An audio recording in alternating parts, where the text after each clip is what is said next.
Good morning guys. Welcome back to Samarpan answer writing program. याच्यामध्ये आपण ॲग्रिकल्चरची चर्चा करतोय. ओके, आजचा क्वेश्चन आपल्याला बघायचा आहे.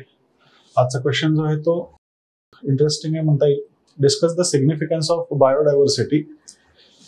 Okay, discuss the significance of biodiversity in maintaining human health with specific reference to role of biodiversity rich ecosystems in India.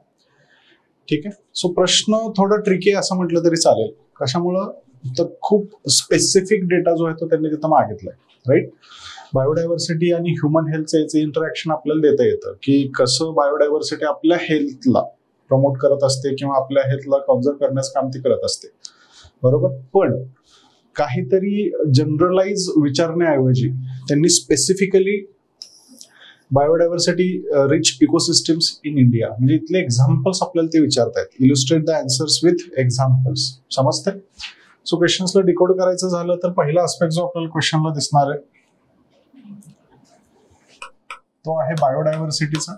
बरोबर, biodiversity आपल्या हेल्थला अफेक्ट करत असते. जर जास्त असेल तर हेल्थ चांगली राहील, बायोडायव्हर्सिटी कमी झाली तर हेल्थ कमी होईल. बरोबर, हे एक सिंपल रिलेशनशिप आपण मागच्या क्वेश्चन्स मध्ये पण बघितलं होतं. पण स्पेसिफिकली या प्रश्नामध्ये त्यांनी विचारलंय की भारतामध्ये असे एक्झाम्पल्स सांगा जे एक्झाम्पल्स या रिलेशनशिपला दाखवतात. ठीक आहे, वरचं जे रिलेशनशिप आहे हे दाखवण्याचं काम ते एक्झाम्पल्स करतात. बरोबर, हे एक्झाम्पल्स पण रॅन्डमली विचारलेले नाहीयेत. भारतामध्ये असणारे जे बायोडायव्हर्सिटी रिच एरिया आहेत, बायोडायव्हर्सिटी रिच एरिया जे आहेत याच्यामध्ये कोणकोणते एक्झाम्पल्स आहेत जे आपल्या हेल्थला सिग्निफाय करतात. ओके, हा झाला प्रॉपर क्वेश्चन. ठीक आहे, जर प्रश्न समजला तरच याचं उत्तर लिहिता येईल. जर प्रश्न समजला नाही तुम्ही उत्तर लिहू शकता पण स्पेसिफिक डेटा तिथे येणार नाहीये आणि आपल्याला मार्क पण व्यवस्थित येणार नाही. ओके, त्यामुळे हा क्वेश्चन जो आहे तो ट्रिकी आहे असं म्हटलं तरी चालेल. मग लोकसचा विचार केला तर बायोडायव्हर्सिटी ह्युमन हेल्थ हा लोकस दिसणार आहे आपल्याला. फोकस जो आहे तो एक्झाम्पलचा आहे. ठीक आहे, एक्झाम्पलचा फोकस आपल्याला किंवा हेल्थ बेनिफिटचा फोकस जो आहे हा आपल्याला इथं सांगता येतो. मग इंट्रोडक्शन कडे जाऊयात. राईट, इंट्रोडक्शन मध्ये क्वेश्चन मध्ये त्यांनी जी थीम सांगितली ही थीम आपल्याला रिपीट करता येईल. Biodiversity plays a pivotal role in maintaining human health by supporting ecosystems. ठीक आहे, कशा पद्धतीनं करतं सिग्निफिकन्स सांगायला विचारलंय ना त्यांनी आपल्याला. मग हे कशा पद्धतीनं आपली इकोसिस्टम आपली हेल्थ जे आहे हे सपोर्ट करतं ते मी पहिल्या स्टेटमेंट मध्ये लिहिण्याचा प्रयत्न केला. Right, so biodiversity plays a pivotal role in maintaining human health by supporting ecosystems that provide vital resources for medicine, nutrition, disease regulation. या तीन गोष्टी आपल्या आरोग्याला गरजेच्या आहेत. हे कीवर्ड्स महत्वाचे असतात बघा. ऑप्शनल मध्ये कायम लक्षात ठेवा, खूप स्पेसिफिक डेटा जर आला तर चांगले मार्क पडतात. जनरलाइज फॉर्मॅटमध्ये तुम्ही लिहायला गेलात गडबड होणार आहे, मार्क कमी येणार आहे. बरोबर, सो ह्युमन हेल्थ कशी डिफाईन होते?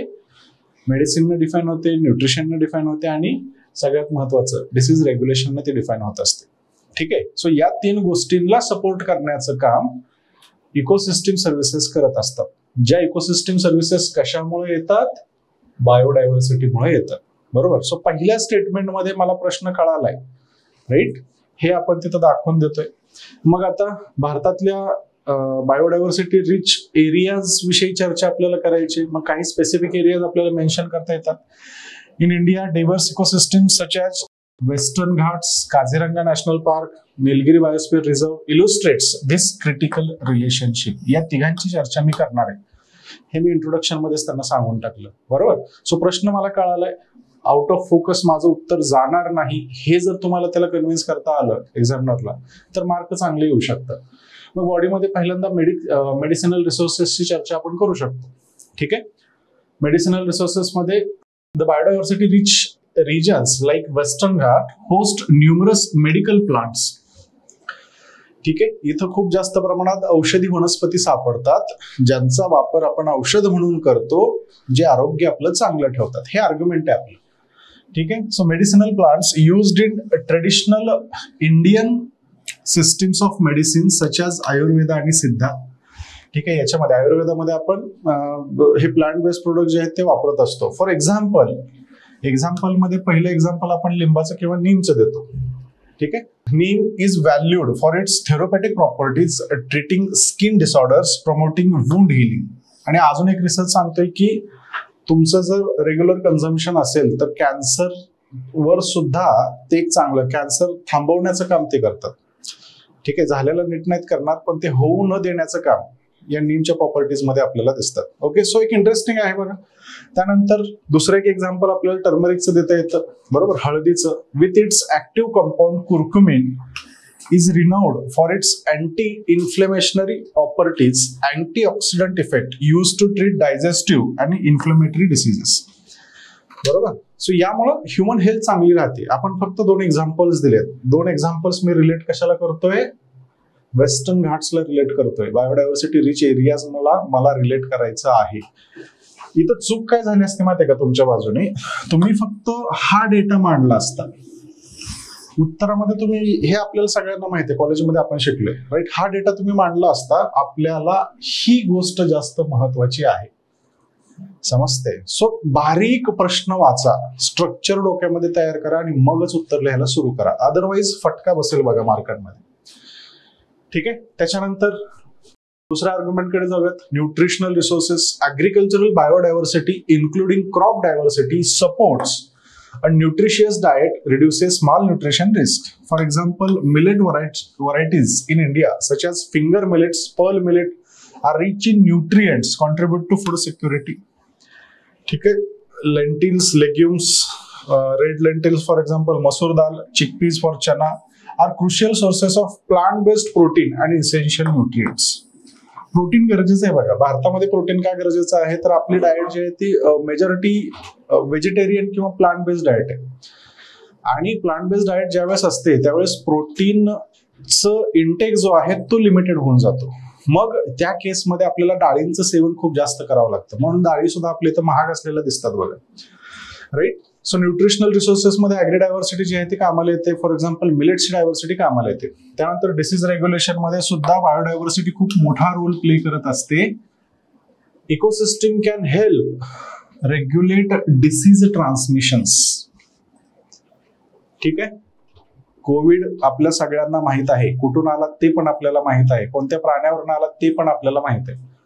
जोपर्यंत तो प्राणी निसर्गामध्ये त्याच्या घरामध्ये होता काहीही झालं नव्हतं. ज्यावेळेस तो आपल्या मार्केटमध्ये आला लोकांनी त्याला खाल्लं, कार्यक्रम होऊन बसला. बरोबर, सो ट्रान्समिशन जे आहे, डिसीज ट्रान्समिशन जे आहे त्याला कंट्रोल करण्याचं काम सुद्धा बायोडायव्हर्सिटी करत असते. ओके, मग आता भारतातलं एक्झाम्पल आपल्याला द्यावं लागेल बघा. Kaziranga national parks rich biodiversity including endangered one horn rhinoceros helps control tick population that reduces the risk of tick-borne diseases such as Lyme disease. बरोबर, लाईम डिसीज नावाचा एक रोग आहे जो टिकमुळे येतो आणि त्या टिकला कंट्रोल करण्याचं काम हे रायनोसॉरस करतात, जे आपल्या बायोडायव्हर्सिटी रिच एरियामध्ये दिसतात. एरियाला इम्पॅक्ट पडला, रायनोसॉरसला इम्पॅक्ट पडेल, गेंड्याला इम्पॅक्ट पडेल, गेंड्याला इम्पॅक्ट पडला, टिक पॉप्युलेशन वाढेल, लाईम डिसीजचा धोका जो आहे तो तिथं वाढतो. ओके, सो डिसीज ट्रान्समिशन जे आहे हे डिसीज ट्रान्समिशन इथं कंट्रोलमध्ये ठेवता येतं. त्याच्यानंतर पोलिनेशन आणि food security. Pollinators are essential for crop production. मग इथं एक्झाम्पल टाकून द्या. Nilgiri biosphere reserve diverse pollinator species including bees, butterflies ensure the pollination of crops supporting agricultural productivity आणि फूड सिक्युरिटी. बरोबर, हनी बी जर नष्ट झाल्या तर संपूर्ण ऍग्रिकल्चर नष्ट होण्याचा धोका आहे. ठीक आहे, हे पॉलिनेशनचे तुम्ही कॉलेजमध्ये वाचलेलं असेल. पॉलिनेशन हनी बीज मुळे होतं. बरोबर, या हनीबीज जर व्यवस्थित, ह्या मधमाशा जर व्यवस्थित ठेवायच्या असतील तर त्यांचा अधिवास नीट राहणं गरजेचं आहे. जो अधिवास आपल्याला बायोडायव्हर्सिटी एरियाज मध्ये नीट राहताना दिसणार आहे. हे रिलेशन आहे, त्यांच्यामुळं आपली हेल्थ चांगली राहते. ओके, हेच आपल्याला उत्तरामध्ये लिहायचं होतं. त्याच्यानंतर मग जेनेटिक रिसोर्सेस आणि resilience. Biodiversity provides a genetic pool for developing resilient crop आणि मेडिसिनल प्लांट्स. केळीचं एक्झाम्पल देता येतं बघा. बरोबर, रोबस्टा नावाची जी केळी आहे ही एका क्लोन पासून अख्ख्या जगामध्ये तयार केलेली आपण दिसते. आणि जर त्यावर डिसीज आला, पनामासारखा त्यावर डिसीज आला तर केळीचं प्लांटेशन रातोरात नष्ट होऊन जातं. बरोबर, हे टाळता येऊ शकतं का, तर आपल्याला त्या प्लांटच्या जेनेटिक मेकअप जो आहे त्याच्यामध्ये ट्विक्स करता येतात, बरोबर. तो चेंज करता येतो. का चेंज करता येतो, तर त्याच्यासाठी असणारा रेझिस्टन्स जीन जो आहे तो दुसऱ्या कोणत्या तरी केळीमध्ये आपल्याला सापडतो, केळीच्या दुसऱ्या व्हरायटीमध्ये, बरोबर. सो केळीच्या नंबर ऑफ व्हरायटीज एवढ्या जास्त असतील तेवढं डिसीज रेझिलियन्स वाढतो. हे कशामुळे शक्य होतं, जेनेटिक रिसोर्सेसमुळं, जेनेटिक रिसोर्सेसच्या बायोडायव्हर्सिटीमुळे. ठीक आहे.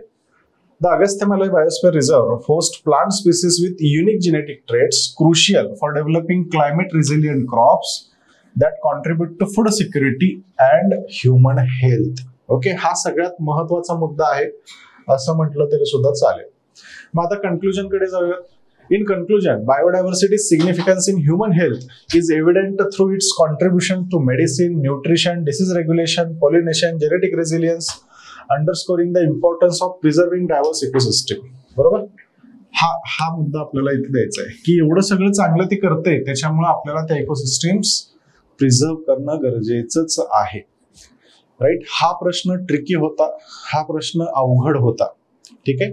प्रश्न लिहायला सुरू केल्यानंतर काळजी घ्या की नेमकं त्यांनी विचारलंय काय आणि आपलं स्ट्रक्चर काय असावं, हे जोपर्यंत तुम्हाला कळणार नाही तोपर्यंत तुम्हाला चांगले मार्क येण्याची शक्यता कमी होऊन जाते.